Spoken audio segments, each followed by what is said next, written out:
Of course, talking about austerity measures, we still have also cabinet secretaries. Maybe sometimes they take flights, to other parts of the country, and the entourage of the cars will follow after. So when they land, also the car is there also to pick them and go to the interior-most parts of this country. This is where we're talking about true wastage, and I agree, of course, with you as well on that particular note. Right, let's just gravitate this discussion deeply and look at some of the things that have been raised here, especially on the human security beat, because I see like 7, protecting Kenyans from harmful foodstuffs and medicines by strengthening food and medicine safety supervision. This is on 7. Let me just jump over there so you can see it on top there. And this is protect Kenyans from harmful foodstuffs and medicines by strengthening food and medicine safety provisions. Do you think this should appear on the BBI?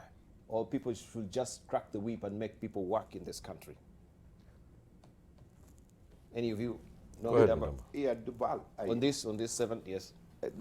Duval, I go to a lot of government meetings, and I was doing the same thing in America. And Duval, when you go to American government meeting, you go there to serve. There's no brown envelope after the meeting. You commit yourself to providing service for the country. And Dubai, from the first day that I arrive here, I go from one meeting or another, and people are asking for brown envelope. These are people who are working at the time they're working, and these are senior government people. And so when you start milking this cow, Dubai, from left to right, there are times where there's nothing left to milk. And here's my point. The point I want to drive home, Dubai, is unless we, the people, commit to credibility, credibility as a civil servant, credibility as a professor, credibility as a CEO, credibility, unless this go in our psyche as a country, it does not matter whichever way we go, we are not going to protect people from harmful foodstuff, because we'll sell them a rotten mess to everything else, and we don't care about what happened. Unless there's consequence, like it is in Japan, like it is in South Korea, there is nothing that is going to happen that has any meaning. There is a document that people sign whenever you go to a meeting called Mwongozo, and everybody sign it. I don't have conflict, I don't have this thing. And they laugh. People laugh, because it doesn't mean anything except you sign. We need to be serious about who we are as Kenya and about our government. Government is created by us. All right, Let me make the last point. The last point is, if you take the richest countries in the world and you take the state of Texas as an independent nation state, it will be number 7. In the state of Texas, legislatures are part-time. All right. Legislators are part-time. You want to contribute on this? Yeah, please. Because I want to juxtapose that also with, just to bring the same argument. Are these also things that we should be having in the BBI report? Or these are things that we need efficient, working government systems in the country? Protect Kenyans from harmful foodstuffs and medicines by strengthening food and medicine safety supervision. Then you can jump over also to 17. All new roads must be designed with sidewalks for the protection of pedestrians. That is a no-brainer. I think we shouldn't be actually, we should not even be appearing here. I think the Kenya National Highways Authorities, this should be part, of course, of road construction. What do you think about that? Diba, you have got it very right. These two entities should not be here, because we have very good institutions that should be addressing these issues. KEBS, the Poisons and Pharmacies Boards, you are telling them, do your work. That's what you are saying. They are there. They're supposed to supervise these roads. We've dedicated all this money, throughout the year to tell KEBS, do your work. Exactly. Or the BBI report, and and so in essence, we have very good institutions. But again, for them, the challenge is doing what is required of them and delivering. That has been a failure. Yes. Yes. Some of these things, they don't need to change. Just crack the whip. If someone has been negligent and allowed bad things, or what my brother here calls aflatoxins, to get in this country. Aflatoxins. Okay. Aflatoxins. Aflatoxins. Fire them and hold them accountable, because that is a crime. Yeah. You know, look at what July 1994, Major General Paul Kagame comes to power after defeating the Interahamwe and the former ex-military of Kigali. And within the first few years as the vice president, he was actually the power behind everything, Minister of Defense. Just the first 6 years, Rwanda had gone 360. Completely. Why? Because he was cracking the whip, including his own troops and generals who wanted to commit atrocities in terms of revenge because of something that justifiably as a human, someone thinks someone harmed me. And he would actually put them in prison. So we need to crack the whip. How many people have lost their jobs over the aflatoxins, for instance? How many people lost their jobs over the polluted sugar or the contaminated sugar? No one. Now, if we don't, it doesn't matter what laws we put in place. Action has to be taken. Yes. And all the perpetrators of aflatoxins must face justice. Yeah. Well, if I can buttress that point, I think what everybody is trying to say about this BBI, we could go through all the details, we could go through all the premises, but essentially what everyone is trying to say, and what I think the BBI is trying to say, is that we need to do better than what we're doing right now. And if we don't do better, the country, the state, our society is going to teeter at the edge of destruction. And I think that the BBI has brought this sentiment, or this spirit, and trying to push it to the nation, and in a way for us not only to come together as individuals or as groups, not only for us to come together as citizens, but really to say we have to do better than what we're doing right now. Because what we're doing right now, Debal, down from food to water to governance to human security to every component, it's the level of toxicity, both human and material, is extremely high. And I think that these two leaders who are going to receive this today at the Bombers have to speak to this very, very urgently. This is a piece of paper that is written down with the ideas of Kenyans. Our panelists have spoken about being implementation. Implementation is about human beings, Debal. Human beings are the ones who implement ideas. And if they don't get the best and the brightest, if you don't get the people with the moral compass, people with the ethics, with the ethos, and give them these places of positions of power so that they can implement these things and hold them accountable, we will not do what the people of this country aspire to. And if we don't do that, Debal, you know, the alternative, Debal, to this country now, with the economy nearly in the doghouse, with the unemployment that is running at 50 to 60%, Debal, these are the ingredients of a national disaster. Thank you. Right, so we have also as a matter of priority, that is 14, provide mental health care for police officers, with particular attention being paid to those working under dangerous circumstances or mentally exacting conditions. You may just have that. This is 14 there, just down there you can see it. Could we just concentrate on this, because I think also this is where we've just had the mental health conference just last week, and the plight of officers and the rate of suicide has been also one of a niggling worry that should concern us as a country. And maybe you can tell us, General, from this particular, what is your view on this? Well, yes. These guys who actually go to those conflict hotspots and all that are actually affected. And you've seen that both internally and externally. And I'm happy that both the Kenya Defense Forces and the police are working on this now to ensure that those people are actually taken care of, and when they come back, post-traumatic stress disorder is done for them. I know for quite a while the police has been working on establishing a police hospital in Nairobi. I don't know how far they have gone now, but that will be very useful. For KDF, we are happy we have our own hospital doing very well, very good staff, very well trained. That is doing very well.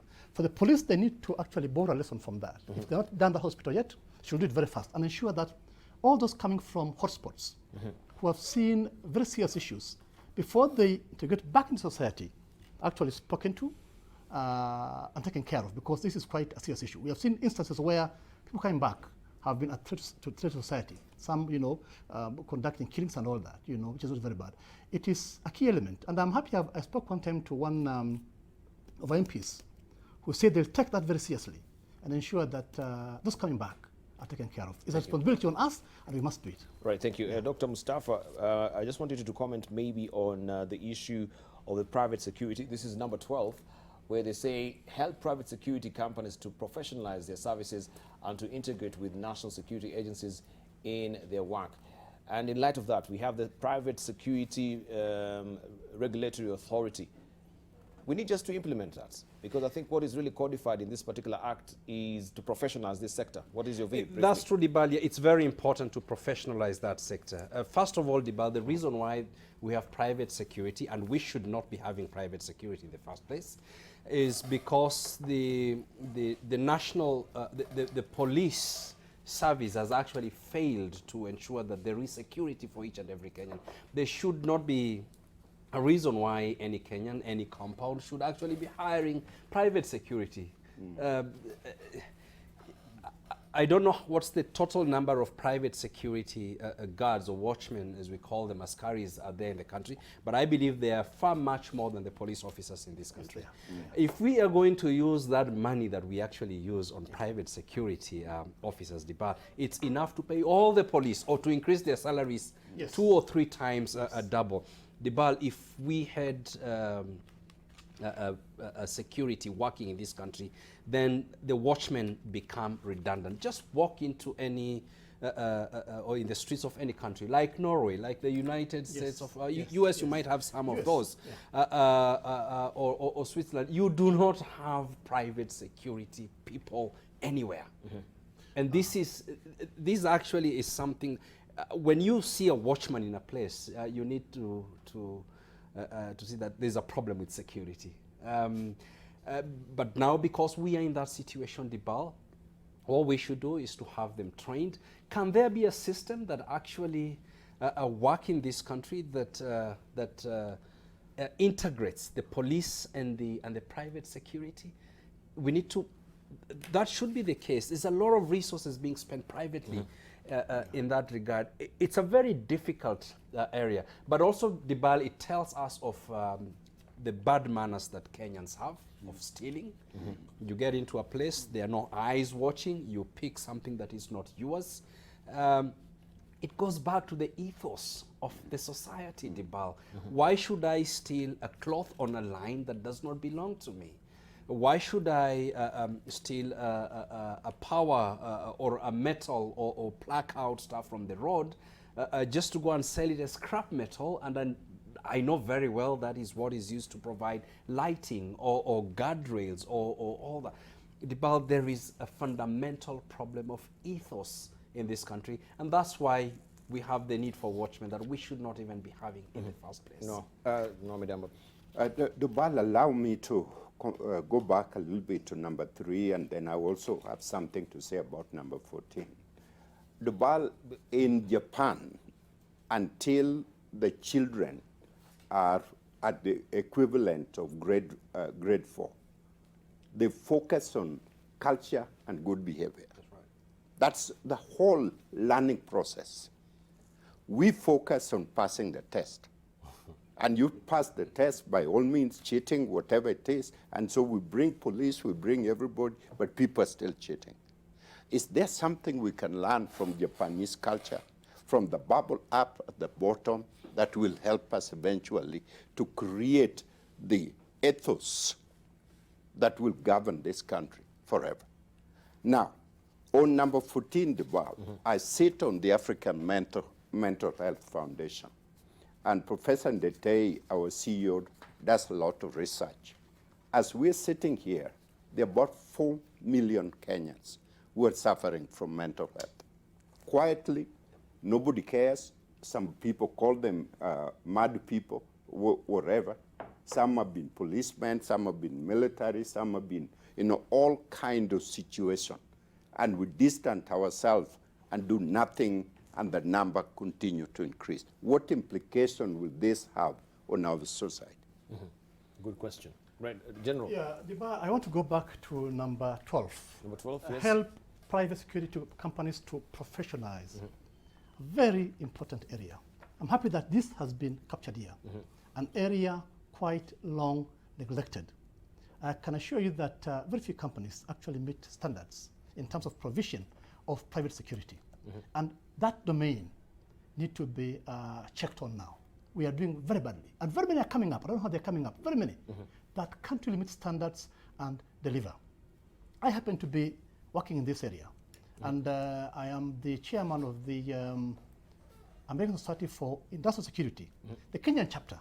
And this is the largest security professional organization in the world. And we're trying now to build that into Kenya, to professionalize this industry. And we give the highest standards of certifications, standards, and guidelines. And we're asking all security companies, come, we'll ensure you are professionalized, we'll ensure you are certified, and we'll do this actually for free. It's our contribution to this area. This area needs to be addressed so that, in fact, we are being told most CEOs are not certified. And they're sitting in big boards and all that, in security. The fact that you are in the police or army does not qualify you to be a corporate security manager. You have to be trained and prepared. But that has been the trend. Yes, that's been the trend. When we are actually posting these vacancies, exactly, we say, oh, maybe ex-military or ex-policeman. Now, what matters is go international. Unless you're certified, nobody will give you that job. We're trying to grow this in this country now, on a small scale. Actually, early this year, we had only 2 Kenyans certified at the highest level in this country. Today, we have trained all over 20, well over 20, at the highest level, who are now performing very well. So my word to other security agencies, organizations, come. We'll train you at no cost. We're going to make a difference in this country. We're going to ensure that this domain is now monitored and we have good service, both for the population and the companies you're giving provide that security too, eventually. Right, thank you. Yes. Thank you. And of course, if you have a private security firm, you've had that particular invitation for free, you can get in touch with General so that he can give you more advice on that as well. Let's hear from Dr. Hanenje. Then we'll go to notable issues because I see time also is not on us. Just to run through that and just get the general psyche about the BBI and what Kenyans are really going through, briefly. Yeah, I think Dr. Mustafa suggesting making private security firms redundant, it must be bringing a conspiracy against people from Western Kenya. That is unacceptable. That cannot be accepted. Yes. The security personnel. They're already suffering from aflatoxin. Don't make them jobless, please. Okay. Yes. There's a conspiracy here. Now, I think I agree with General. Professionalizing private security firms is important. Now, we live in a very turbulent region, and one of the real threats we face as a country is terrorism. A lot of those askaris out there, they do not have the skills to actually be able to detect or defend. And they're the first point of contact a lot of times in terms of protecting some critical infrastructure and stuff like that. These people need to be professionalized, need to be trained. Some select few perhaps need to be armed. You cannot give arms to everybody. But at the same time, there has to be a coordination between government and private security firms in a way that, let's say, if you are ex-military, ex-police, and you're retiring before you are 90, and you still want to continue, they can transition you through that. And that happens a lot in the United States. In fact, you find people coming from the military, either they join the local sheriff's office or the local security firm. That is what they do. And it allows for a system to actually be professional, but also speak to each other. A lot of times there is lack of coordination even between the neighboring police station and, let's say, the security firms are actually based in your neighborhood. Like, that has to change, and we need to move towards harmonizing those services. Right, thank you. Let me just gravitate the discussion because of interest of time. I think we've covered most of the pivotal issues here on safety and security, but we can cross over now to the notable issues that also the task force had put forth. And it reads, as the task force went around the country, It made several observations which, though they may not fit into the issues listed in terms of reference, are too serious not to mention. The following are the issues that the team felt they must speak to the people of Kenya frankly. One, Kenya lack common ideals and aspirations.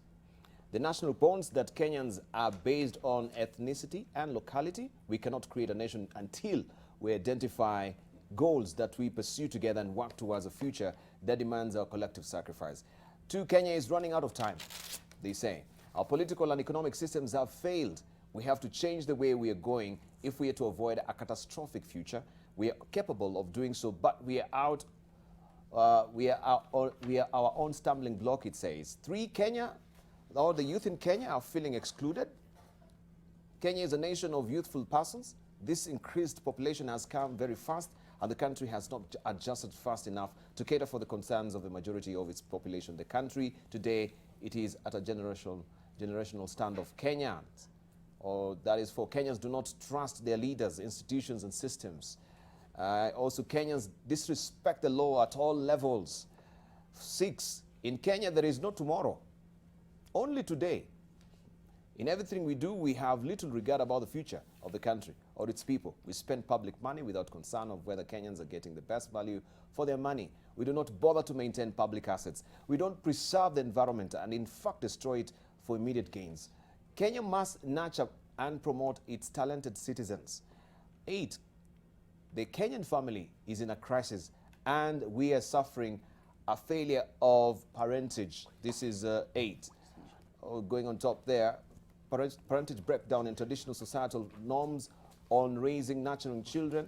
There is a rise in suicide by young people, domestic violence, defilement of children, and incest. 9, we must bake a bigger national cake and stop focusing on sharing a small one. Also, Kenyans feel let down by their leaders in all spheres of life. Kenya has leadership. It has a leadership crisis. Also, public service in Kenya is a favor, not a right. Yes. Kenyans are insensitive to persons living with disability. The problem is our software, not hardware. Most injustices in Kenya are swept under the carpet. And there you go. That is what were some of the notable issues also that were raised by the BBI. But looking at all that, I think it really encapsulates Number 15. There's number 15. Where's number 15? I missed number 15. Oh, yeah, there's number 15. Kenya feels insecure, it says, in everyday lives, whether out in public spaces or in private places and even homes. Kenyans feel vulnerable to crime and violence from strangers and relatives. And General, I think this is, if you pick up on 13, the problem is our software and not hardware. Could we encapsulate the whole BBI report on what number 13 is saying? Maybe as we give you our closing remarks. It's a software issue. It's a software issue, not a hardware issue. Briefly. Lima, we discussed this last time extensively. Yes. About software and hardware and touching the right buttons and saying that across most sectors we need change. That change comes through the software, that we need to really focus on how we're doing business and try to improve in the different facets across this country. Last time it was security. And again, in terms of summarizing the fact that the key element of this document is security and human security. And that in those key areas, again, we need to touch the right buttons, ask for change, and ensure that whatever is we're asking for will better improve what we are doing. So thank you. It will take some time, I know. And the good thing is this will be effective, we said, in the Fifth Republic.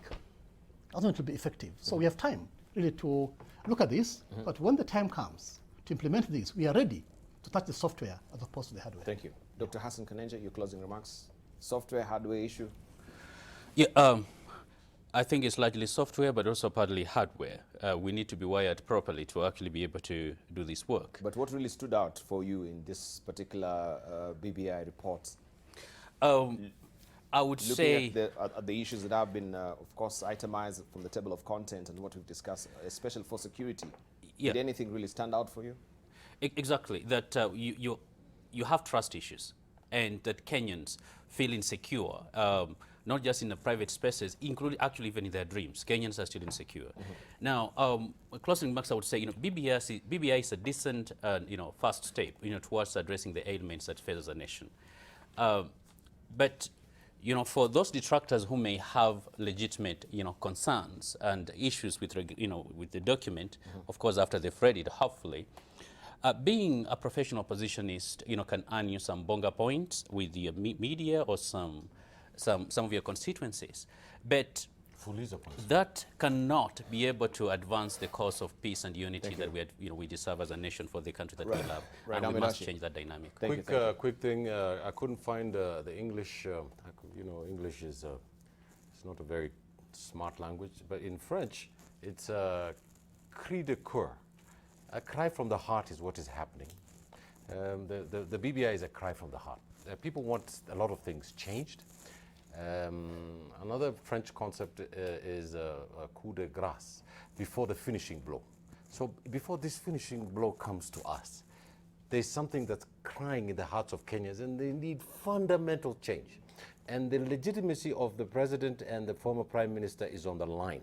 If they don't deliver this in the coming Fifth Republic, as I said before, then this is going to cause a huge transformation in this society. It may not be for the better. The last one, I want to just welcome a viewer, Farhia Mahmoud, my cousin. She's watching. Welcome to NTV, and I'm glad you're a watcher. Where is she watching from? She's watching from Nairobi today, and I promised her I was going to call her. It's part Thank you. A new viewer, Dr. Mustafa. Yeah, Dibal, I think, and what really stands out from the BBI report is really asking us to recommit ourselves. It's calling for a paradigm shift in the way we do things in this country. Right. No, Amidamba. Begin this discussion, Val, with the idea that we don't have a perfect union and that there is no perfect union anywhere. The issue, what this report calls, is for we, the people of Kenya, need to clean our brand, Kenya, so that everything else can be possible. Right.